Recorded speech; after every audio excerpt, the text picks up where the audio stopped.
പെരിയാർമുഖം പള്ളിയിൽ രക്ഷകർത്താ ദിനം. ജൂലൈ 12 ഞായറാഴ്ച രണ്ടാമത്തെ കുർബാനയ്ക്ക് ശേഷം പെരിയാർമുഖം പാരിഷ് ഹാളിൽ കാറ്റിസം കുട്ടികളുടെ മാതാപിതാക്കളുടെ യോഗം സജ്ജീകരിച്ചിരിക്കുന്നു. എല്ലാ മാതാപിതാക്കളും നിർബന്ധമായി പങ്കെടുക്കണമെന്ന് വികാരിയച്ഛൻ അറിയിച്ചു. 8ാം ക്ലാസ് വിദ്യാർത്ഥികൾക്കായി എൻലൈറ്റ് 2024. 8ാം ക്ലാസ് വിദ്യാർത്ഥികൾക്ക് എൻലൈറ്റ് പ്രോഗ്രാം ജൂലൈ 13 ശനിയാഴ്ച കിഴക്കമ്പലം സെന്റ് ആന്റണീസ് ഫൊറോനയിൽ വെച്ച് നടത്തി. 9 മണിക്ക് ആരംഭിച്ച പ്രോഗ്രാം 4 മണിയോടെ സമാപിച്ചു. നമ്മുടെ ഇടവകയിൽ നിന്ന് എല്ലാ 8ാം ക്ലാസ്സുകാരും അധ്യാപകനും പങ്കെടുത്തു. ദേവാലയ പരിസരം വൃത്തിയാക്കി KCYM. കനത്ത മഴയെ തുടർന്ന് തെന്നിക്കിടന്ന സെമിത്തേരിയുടെയും കാറ്റിസം ക്ലാസുകളിലേക്കുമുള്ള വഴികൾ ജൂലൈ 13 ശനിയാഴ്ച വൈകിട്ട് KCYMന്റെ നേതൃത്വത്തിൽ വൃത്തിയാക്കി. അപകട സാഹചര്യങ്ങൾ ഒഴിവാക്കി സഹായിച്ച KCYMന്റെ അംഗങ്ങൾക്ക് ഇടവകയുടെയും കാറ്റിസം ഡിപ്പാർട്ട്മെന്റിന്റെയും പേരിൽ ഈ അവസരത്തിൽ നന്ദി അറിയിക്കുന്നു.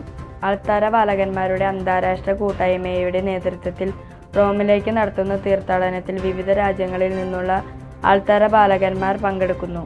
ജൂലൈ 29 മുതൽ ആരംഭിക്കുന്ന തീർത്ഥാടനം ജൂലൈ 30 ഫ്രാൻസിസ് മാർപ്പാപ്പയുമായുള്ള കൂടിക്കാഴ്ചയോടെ സെന്റ് പീറ്റേഴ്സ് ബസിലിക്കയിൽ സമാപിക്കും. 2 അൽബേനിയൻ വൈദികരെ വിശുദ്ധരാക്കും.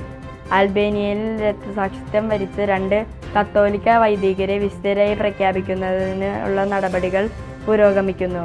ഇരുവരുടെയും രക്തസാക്ഷിത്വം വിശ്വാസത്തിനു വേണ്ടി ഉള്ളതായിരുന്നുവെന്ന് പ്രഖ്യാപിക്കുന്നതിനോടെ ഇവർ വാഴ്ത്തപ്പെട്ടവരെന്ന പദവിയിലേക്ക് ഉയരും.